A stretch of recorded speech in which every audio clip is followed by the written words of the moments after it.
Cricketer Shakib নাকি রাজনীতির সাকিব? সাকিব ইস্যুতে এমনই দুই ভাগে বিভক্ত হয়ে গেছে পুরো বাংলাদেশ। অনেকদিন ধরেই ভক্তদের মনে যেন এক অদৃশ্য দেয়াল তৈরি করেছেন এই বিশ্বসেরা অলরাউন্ডার। সাকিব আল হাসানের পরিচয় দুইটা, এটা আমাদের মনে রাখতে হবে। খেলোয়াড় হিসেবে একটা পরিচয়, আরেকটা হচ্ছে ওনার রাজনৈতিক পরিচয়।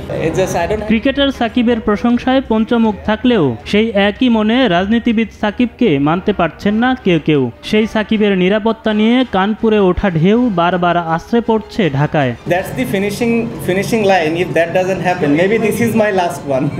প্রথম দিন থেকে সম্প্রতি টেস্ট ক্রিকেট থেকে অবসরের ঘোষণা দিলেও মাতৃভূমিতে শেষ টেস্ট খেলার ইচ্ছা পোষণ করেন Shakib. I mean, I'm a citizen of Bangladesh, so I shouldn't have any problem going back to Bangladesh. But after going back to Bangladesh, then my concern starts.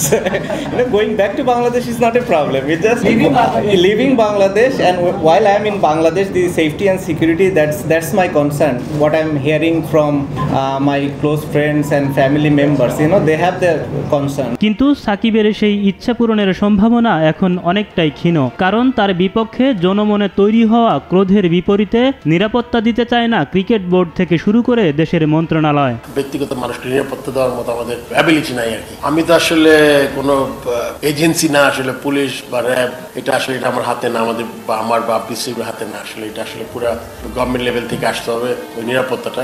নিরাপত্তা দুই রকম, একটা হলো গিয়ে আপনার ক্লিয়ারেন্স ফ্রম জানি না, ও হয়তো বলেছে, আর আরেকটা হলো গিয়ে আপনার মনে করেন আমাদের স্পেকটেটরও আছে, সেই ব্যাপারটা তার ডিসিশন নিতে হবে। এটা আসলে আমরা এটাতে আমরা পার্ট হতে পারবো না। আসলে এই মুহূর্তে আমরা কিছু বলতে পারবো না বোর্ড থেকে আমরা কি করতে পারি। রাষ্ট্রের জায়গা থেকে রাষ্ট্র প্রত্যেক নাগরিককেই নিরাপত্তা দিতে বাধ্য, এবং সেটা আমরা তো অবশ্যই করব।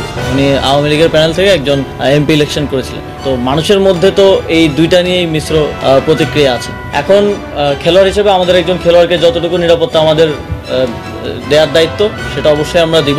ওনার রাজনৈতিক পরিচয়ের কারণে জনগণের মধ্যে যদি ক্ষোভ থাকে, তাহলে মনে করেন আমার নিরাপত্তার জন্য কয়জন, 5 জন পুলিশ কনস্টেবল থাকে আর একজন গানম্যান থাকে। আমার উপরে যদি দেশের 16 কোটি জনগণের লেটসে 10 কোটি জনগণের যদি ক্ষোভ থাকে, তাহলে এই 5-6 জন আমাকে কি নিরাপত্তা দিবে? আমারও তো সেক্ষেত্রে নিরাপত্তার সুযোগ নেই। তো সেক্ষেত্রে জনগণের যদি কোথাও ক্ষোভ থাকে, সেটাকে তো আমাকেই রিডিউস করতে হবে আমার কথা দিয়ে। তো আমার মনে হয় যে ওনাকে ওনার জায়গাটা পরিষ্কার করা প্রয়োজন, রাজনৈতিক জায়গা থেকে ওনার যে রাজনৈতিক অবস্থান সেটা নিয়েও কথা বলা প্রয়োজন। ফলে বৃষ্টি বিঘ্নিত কানপুর টেস্টই সাকিবের জীবনের শেষ টেস্ট হতে যাচ্ছে এমনটা অনুমান করাই যায়। এদিকে ঘরের মাঠে শেষ টেস্ট খেলার সম্ভাবনা দেখছেন না খোদ সাকিবের দীর্ঘদিনের কোচ নাজমুল আবেদিন ফাহিমও। শেষটা ভালো হলে খুব ভালো হতো। শেষটা ভালো বলতে ঘরের মাটিতে যদি রিটায়ার করতে পারতো খুব ভালো হতো। সেটা হয়নি, সেটা আমার জন্য একটা খেতে, কারণ শুধু খেলাটাই শেষ কথা নয়। একজন খেলোয়াড়ের কিন্তু খেলার বাইরেও একটা জীবন আছে, সেই জীবনটা খুব গুরুত্বপূর্ণ।